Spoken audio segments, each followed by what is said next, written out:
semua. Perkenalkan, nama aku Ririn Kusdaliana dengan NIM 2410112037 dari kelompok 3. Dan hari ini aku akan nemenin kalian buat bahas satu topik hukum yang super dekat dengan kehidupan kita sehari-hari. Tapi tenang aja, kita bahasnya santai, ringan, dan pastinya anti bikin ngantuk. Bayangin kamu lagi nonton drama Korea. Di satu episode ada pasangan suami istri ribut besar. Istri minta cerai. Terus si suami ngatur hak asuh rumah dan anak. Terus kamu mikir, emang bisa ya? Emangnya itu diatur sama hukum? Yap, jawabannya bisa banget. Dan semua itu termasuk dalam salah satu cabang hukum yang sangat dekat dengan kita, yaitu hukum keluarga. Tapi jangan salah ya, ini bukan hukum buat ngurus keluarga mafia, tapi hukum yang ngatur soal hubungan antara anggota keluarga, suami istri, orang tua anak, terus sampai urusan harta dan warisan. Bahkan dari sejak kamu lahir, punya nama, sekolah, nikah, punya anak, sampai nanti warisan pun semua ada hukumnya. Keren kan? Nah, di video ini kelompok 3 bakal bahas semuanya dengan cara yang asik dan gampang dimengerti. Siap? Yuk, kita mulai. Perkenalkan, aku Razan Muhammad Ihsan dengan NIM 2410112022. Jadi kali ini aku bakal ngebahas soal hukum keluarga. Kita bakal mulai dari hal yang paling mendasar, yaitu pengertian hukum keluarga. Apa sih itu hukum keluarga? Kalau kita bicara soal hukum keluarga, sebenarnya kita lagi ngomongin salah satu bagian dari hukum perdata. Tapi khusus nih, hukum yang satu ini berfokus pada hubungan anggota keluarga, baik karena hubungan darah maupun karena adanya perkawinan. Beberapa ahli punya pendapat menarik soal ini. Misalnya menurut Ali Afandi, hukum keluarga adalah aturan-aturan hukum yang mengatur hubungan hukum karena keluarga sedarah dan karena perkawinan. Sementara menurut Algra lebih menekankan pada akibat hubungan kekeluargaan kayak perwalian atau kekuasaan orang tua atas anak. Ada juga Salim HS yang bilang bahwa hukum keluarga mencakup norma-norma tertulis maupun tidak tertulis dalam lingkup keluarga.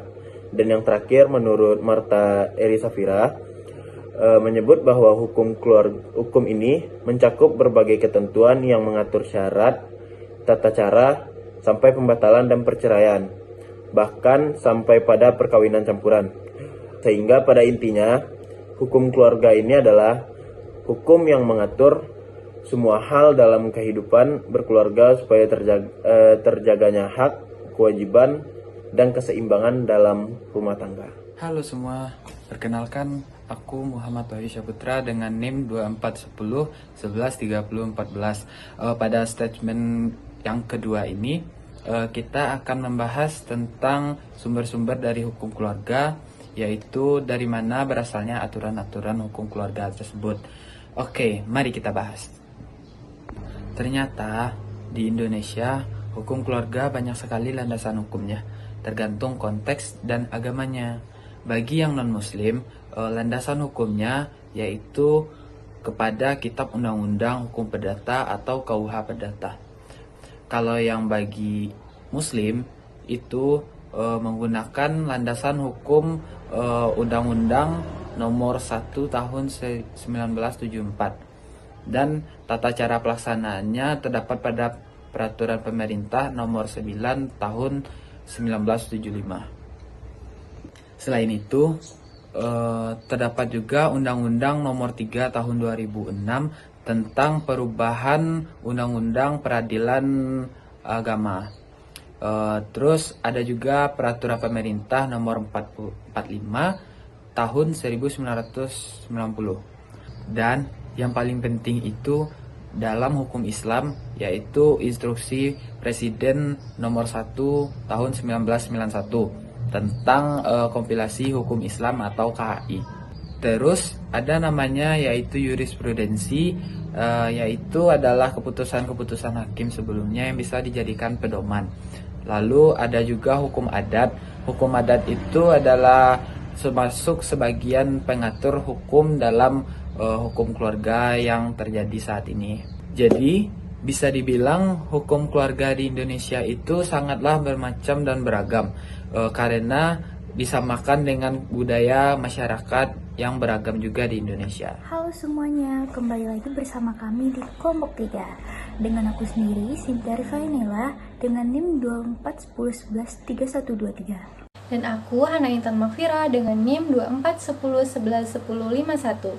Di segmen ketiga ini, kita bakal bahas hal yang kekal penting nih, yaitu tentang asas-asas hukum keluarga. Kalau kamu tanya, apa sih prinsip-prinsip dasar dari hukum keluarga ini? Jawabannya banyak dan semuanya penting. Nah, salah satu asas utamanya adalah asas monogami terbuka, yang artinya satu orang hanya boleh menikah dengan satu orang lainnya.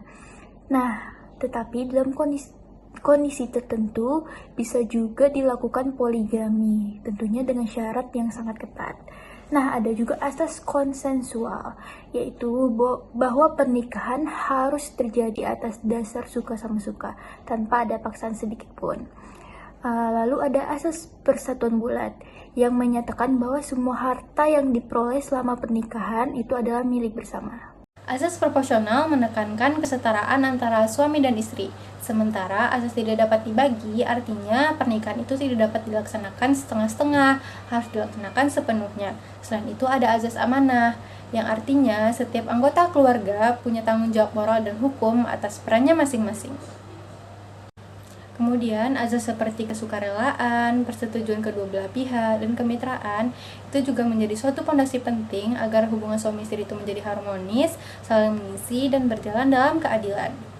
Halo semua, aku Nur Habibah Nasrun dengan NIM 2410111114. Dan aku Fania Putri Deli dengan NIM 2410112198.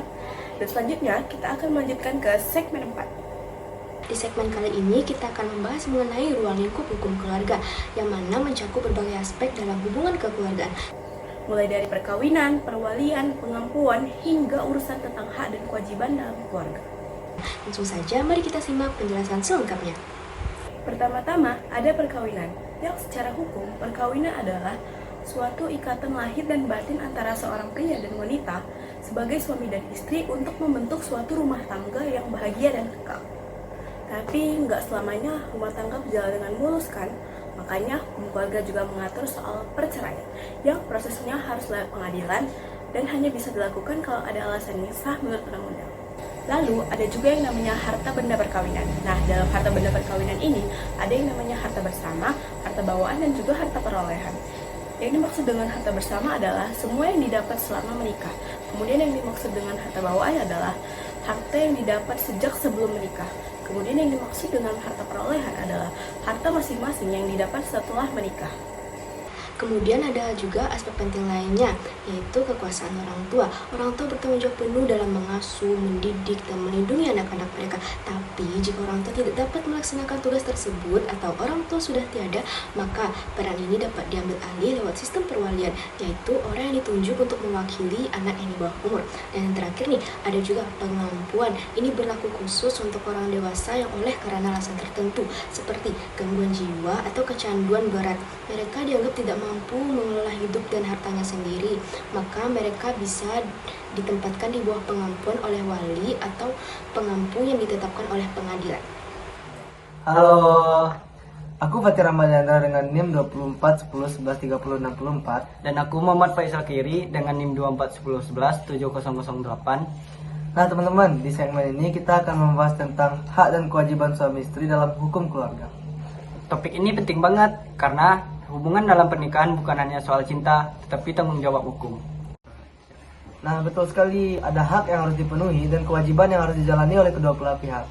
Jadi langsung aja kita masuk ke pembahasannya. Dalam rumah tangga, baik suami maupun istri punya hak dan kewajiban yang harus dijalankan secara adil dan profesional. Mereka punya hak bersama, seperti hak untuk hidup dan halal bersama, memperoleh warisan dari pasangan, dan tentu saja memiliki anak yang sah secara hukum dan agama.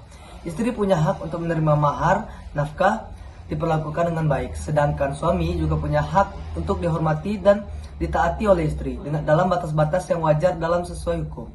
Tapi yang paling penting adalah kewajiban bersama antara suami dan istri, seperti membina rumah tangga dengan kasih sayang, tinggal bersama dalam satu atap, saling membantu secara lahir dan batin, dan menjalankan peran sesuai kedudukan dan kemampuan masing-masing. Karena pada akhirnya, rumah tangga yang bahagia bukan cuma soal cinta, tetapi juga soal keadilan dan tanggung jawab. Gimana? Ternyata hukum keluarga tuh luas dan penting banget ya. Dari urusan pernikahan, perceraian, harta, sampai pengasuhan dan perwalian, semua ada aturannya. Kenapa ini penting? Karena keluarga itu pondasi dari masyarakat. Kalau dalam keluarga aja kita bisa saling adil, saling sayang, dan saling ngerti hukum, bayangin deh masyarakat kita bakal jadi lebih rukun dan damai. So, jangan cuma belajar buat lulus ujian ya, tapi pahami bahwa hukum itu hadir untuk menjaga keadilan dalam hal yang paling dekat dengan kita, yaitu keluarga. Terima kasih udah belajar bareng kelompok 3 hari ini. Tetap semangat, tetap berpikir kritis, dan jangan lupa bahagia. Bye-bye!